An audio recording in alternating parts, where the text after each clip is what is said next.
Guys আজকে আবার চলে এসেছি ছোট্ট একটা মিনি ব্লগ নিয়ে। সবাইকে হ্যাপি দিওয়ালি। ভাই কত সুন্দরভাবে ফানুস ছেড়ে দিল দেখতে পেলে। পরপর কি বাড়ি ফাটাই, চলো তোমাদের সাথে সবটা শেয়ার করবো, ভিডিওটা এনজয় করতে থাকো। সরেছো মামা, সরেছো। আমি তো একটাও বাজি ফাটাইনি গাইস, তোমরা ফাটিয়েছো অবশ্যই জানিয়ে।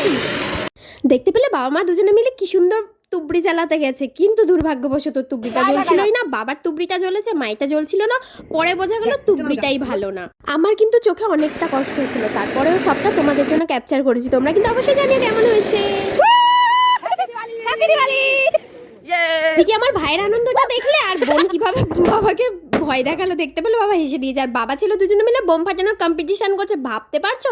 আর এই মুহূর্তটা কতটা সুন্দর লাগলো না, বাবা মা দুজনে মিলে ফানুস ছাড়ছিল। সেটা দুর্ভাগ্যবশত নিচে নেমে যাচ্ছিল, ভাই ঠিক মুহূর্তে গিয়ে একদম সঙ্গে সঙ্গে ধরে নিয়েছে। আর ওনাদের যেন ফানুসটা যাচ্ছে, যেন মনে হচ্ছে ওনাদেরকেও চলে যাচ্ছে, তাই টাটা বাই বাই করছে। ভাই তো এখানে পাগল হয়ে গেছে। তো তোমরা কেমন দিওয়ালি কাটালে?